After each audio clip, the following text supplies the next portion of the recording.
El evangelio contemporáneo es como un falso profeta.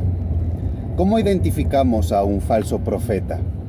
Bueno, es alguien que miente, es alguien que no dice la verdad o dice la verdad pero a medias, solo la parte que le conviene. Y si usted escucha mucho del evangelio contemporáneo en la actualidad, nunca le hablarán del infierno, nunca le hablarán de la justicia de Dios cayendo sobre los pecadores que practican ese pecado que Dios aborrece, nunca le hablarán de la ira de Dios.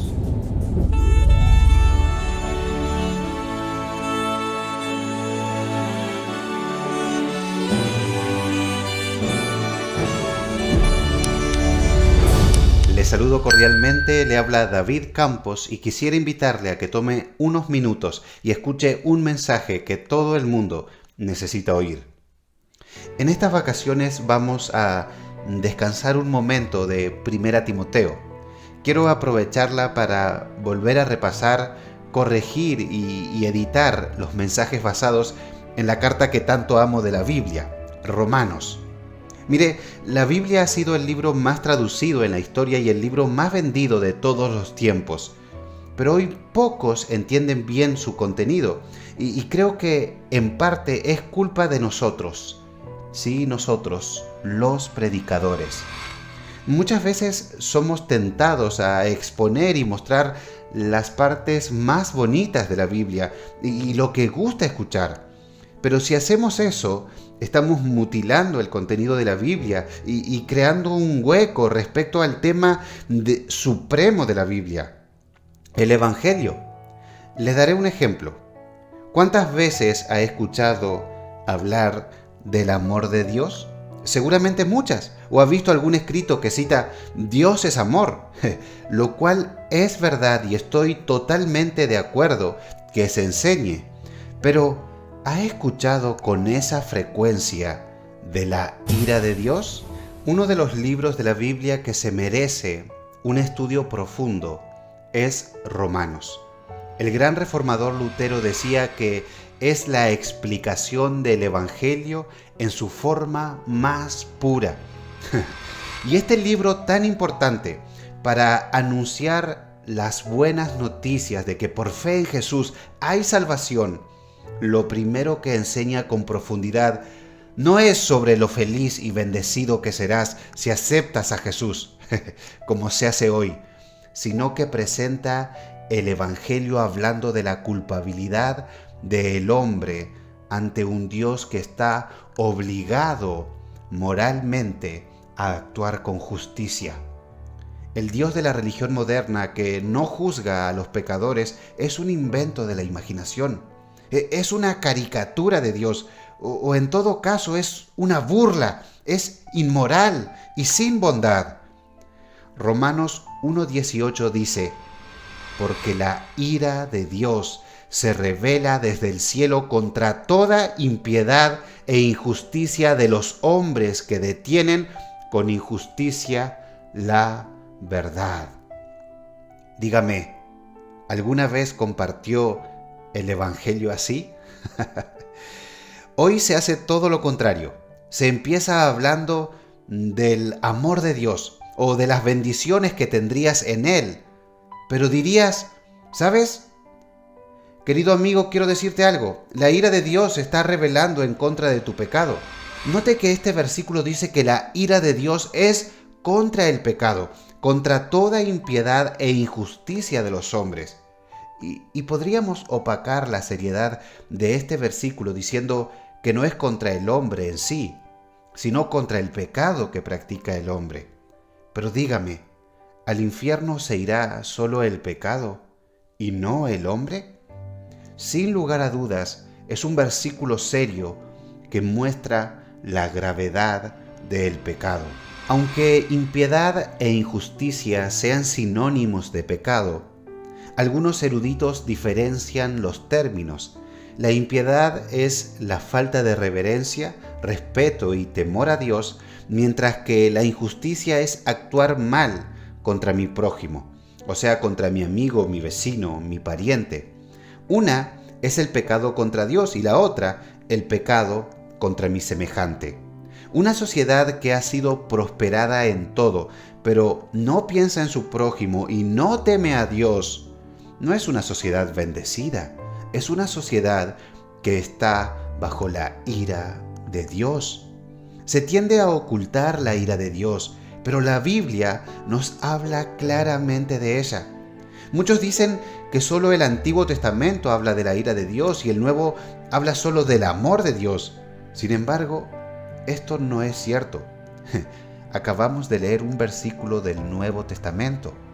El famoso erudito bíblico MacArthur escribió lo siguiente: la ira de Dios quedó demostrada con la misma claridad que en la del Antiguo Testamento en el Nuevo Testamento, tanto en referencia en lo que Él ya ha hecho como en lo que hará en el final de los tiempos. En el Evangelio de Juan, donde se habla con tanta elocuencia del amor y de la gracia de Dios, también habla con tono enérgico de su enojo y su ira. Las reconfortantes palabras, porque de tal manera amó Dios al mundo, que ha dado a su Hijo unigénito para que todo aquel que en Él cree no se pierda, mas tenga vida eterna, son seguidas muy de cerca por esta advertencia: el que rehúsa creer en el Hijo no verá la vida, sino que la ira de Dios está sobre él.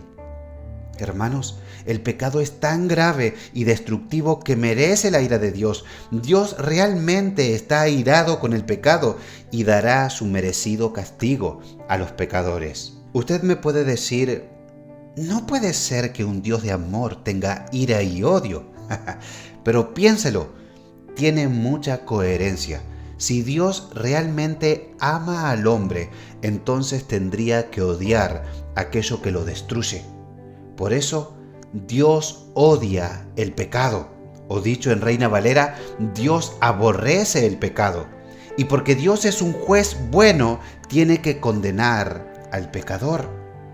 Escuché decir una vez a una persona que no entiende el mensaje central de la Biblia: ¿cómo puede ser que un Dios tan poderoso, inteligente y tan por encima de la humanidad ideara un plan para salvarnos en el que tenía que bajar a la tierra y dejarse masacrar en una cruz? Ahora nos chantajea. Dice: yo hice esto por ti, ¿qué harás tú por mí?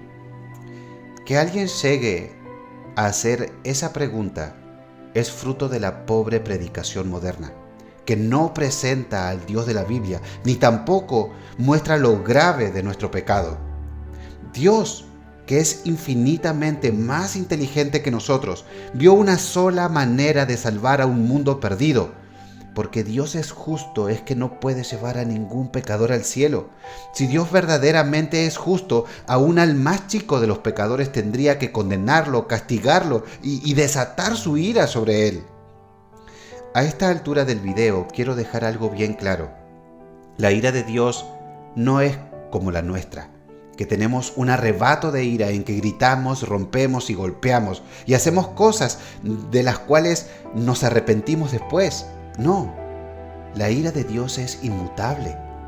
El salmista, inspirado por el Espíritu Santo, dice: Dios es juez justo y Dios está airado contra el impío todos los días. Si quiere, anote esta definición. La ira de Dios es el justo castigo que cae sobre los pecadores que practican los pecados que Dios aborrece. Y estimado amigo, su carácter es inmutable, Él no cambia. La pregunta que nos tendríamos que hacer al entender su carácter y nuestro pecado es: ¿cómo un pecador puede llegar a escapar de la ira de Dios? ¿Cómo un juez bueno puede permitir esta corrupción? Y la respuesta está en el plan que Dios ideó desde antes de la fundación del mundo, en amor, en Jesucristo. Fíjese que los atributos de Dios no se contradicen, sino que se complementan en perfección, porque Dios es perfecto. Terminaré diciendo que aunque la religión de moda quiere ocultarnos sobre la ira de Dios, la Iglesia debe conocer y predicar sobre ella. Debemos conocer de la ira de Dios porque es una doctrina bíblica. Es conocer de nuestro Dios. Nos libra de la idolatría, de estar adorando a un Dios falso. Debemos conocer de la ira de Dios porque hoy se está revelando. Hoy Dios nos revela quién está acumulando castigo para nuestro discernimiento y para nuestro arrepentimiento. Debemos conocer de la ira de Dios porque entenderemos mejor su ley, que no nos fue dada para salvarnos por medio de ella, sino para mostrarnos la realidad de nuestra condenación y la necesidad de un Salvador. Y escuche esto último con atención. Debemos conocer de la ira de Dios porque es esencial para entender el Evangelio. Cristo cargó con la ira de Dios en la cruz del Calvario. Él bebió de la copa que tendríamos que beber nosotros. En la Biblia nunca encontrará que se predica el Evangelio diciendo: Dios te ama y tiene un plan maravilloso para tu vida. Lo que se dice es: arrepiéntete de tus pecados y cree en Jesucristo. ¿Por qué lo dice así? Porque hay un día de ira que se acerca. Querido oyente, huye de la ira de Dios. Confía solo en Cristo para salvación. Si te ha gustado este video, si ha sido de edificación para tu vida, te pido que le pongas me gusta, que lo compartas para que podamos llegar a más personas con la palabra de Dios.